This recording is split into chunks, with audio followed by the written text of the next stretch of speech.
So welcome everyone. I'm so excited to have you here. Again, another Tuesday, another opportunity for us to learn.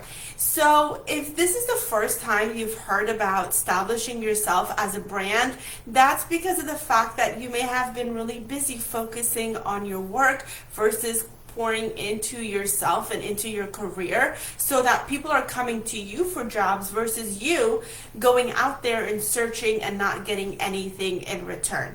One of the things that I learned early on in my career is that I have so much power in terms of the control over my career, and that there are ways that I can truly set myself or establish myself where people will look up to me and where people will come to me for information versus me now being the underdog, right? No one ever wants to be the underdog. So when we're talking about establishing ourselves as a brand, I want you to keep three things in the back of your mind.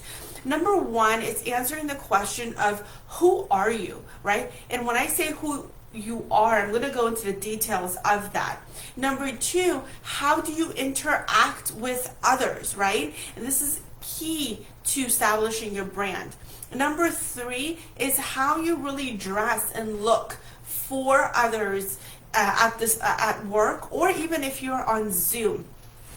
So those three things are key to establishing your brand. And so part of who you are, right? And so who are you? If I say to you, who are you? And again, we're talking from a professional and going a little bit into maybe the personal details. But when I say who are you, I'm talking about you professionally. I'm talking about the skill sets that you bring in.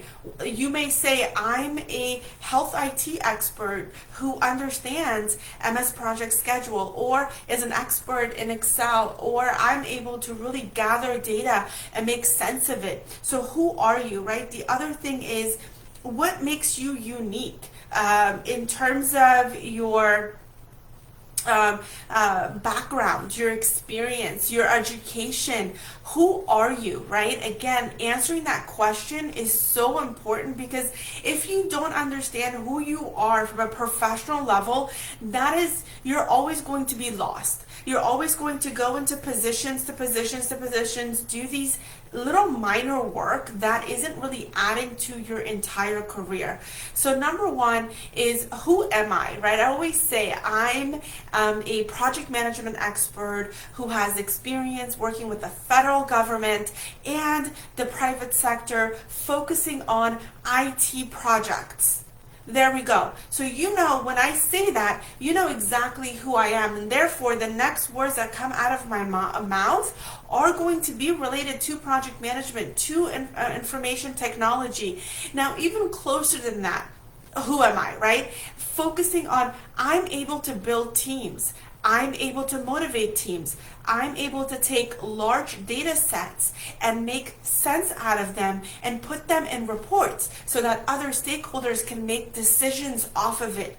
Wow. So now it's even closer to answering that question of who are you, right? Again, I'm not talking about an industry or anything like that. Really focusing on what are your skill sets that you bring in. The second thing I mentioned was, how do you interact with others? One of the things I can tell you is, being a brand is how you treat other people. If you are the kind of person that says, my colleagues are X, Y, and Z, and this person is X, Y, and Z, I'll tell you, assuming and labeling is never going to get you anywhere as a brand. And again, part of the individuals that are in this group, you guys are A players. You're leaders, you're motivators. So we're going to be above that BS that a lot of others play, this gossip game, the game of bringing people down. That's not what we do in this group. That is not the types of individuals that we are. So when I say, who are you as a person, that means authentically and genuinely connecting with others. If a colleague has a birthday, send him a birthday email. Even if it's announced in the meeting, send a personalized email that say, hey John, I just wanted to say happy birthday. It's been so great working with you. You're so smart in doing your work, and it is great knowing you. as a colleague. And so that again is you're establishing your brand as someone who's genuine, as someone who's not fake. You're not faking it. You're really caring about other people. How about if a colleague's having a birthday, talked about birthday, if a colleague is having a child, or they've been impacted by COVID. What if you sent an electronic gift card or an actual gift card from a store?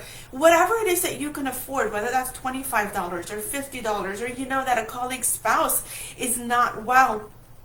Really, those gestures are going to establish you as a unique person, because most people will say, oh, happy birthday in a team meeting and go on and do their own work. Most people will listen to an individual's life issues, but won't really interact, won't really do anything about it. An example that I can tell you is I worked with someone whose husband went through some sort of a surgery, and they confided in me and what was going on, and I didn't really have to do anything. But I said, you know what? I appreciate this person that's in my life, this colleague who's always been there for me. Why don't I get them a Panera Bread gift card? And I did that. And I'll tell you, we've become lifelong friends, and it wasn't a lot of money at all. It was really just a $50 gift card from Panera for her not to think about dinner for a night. And so again, those human interactions is what establishes you as a brand. Secondly, in terms of your interactions with people, LinkedIn is an amazing platform. I'll tell you, I post things on there. I encourage all of you to read my blogs and comment on them and really interact with them, because what I put out is from my heart. What I put out is from who I am and what I have experienced, and I really want to help others succeed. But what if you did that? What if you went on LinkedIn and you shared an article that was something that resonated to you, and you said, you know what? Here's some things about artificial intelligence that I'm really interested in. We have been working on this, and I just wanted to share this article. Start with sharing an article.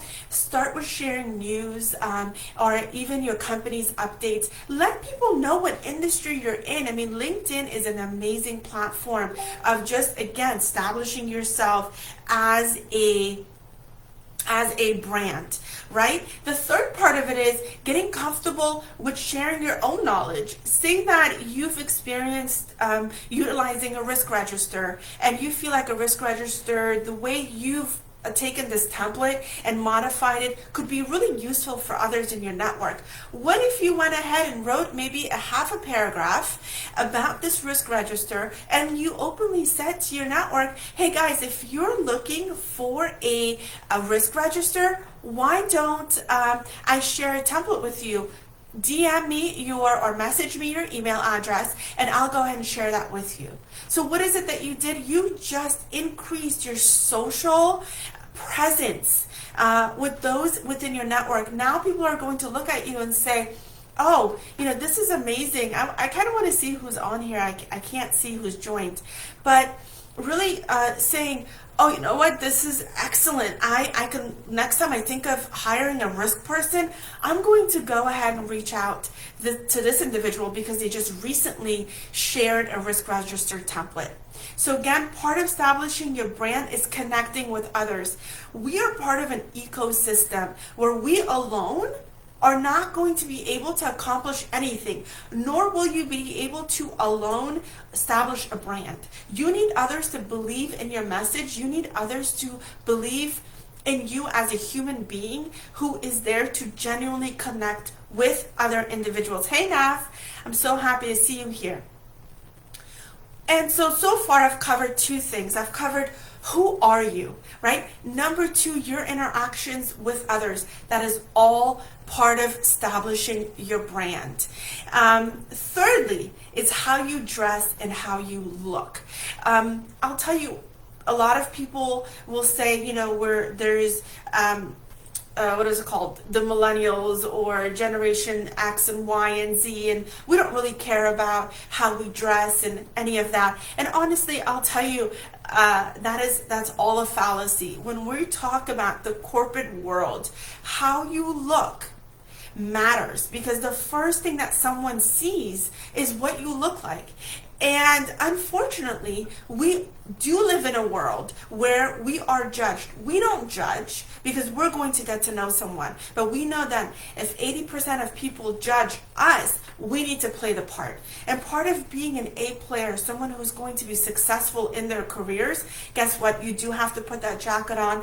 You do have to do your hair, put a little bit of concealer on, maybe not a full makeup, but because if you're on Zoom and if you are interacting with people, the first thing they're going to say, hey, you don't look well today. Is everything okay? And everything may be okay, but because maybe, you rushed out of the house, you didn't have an opportunity to do your makeup and your hair and really figure out your outfit, that is going to have an impact on how someone sees you and whether you get a promotion or not. Again, I always said I'm going to be authentic with all of you guys. And so this is the truth.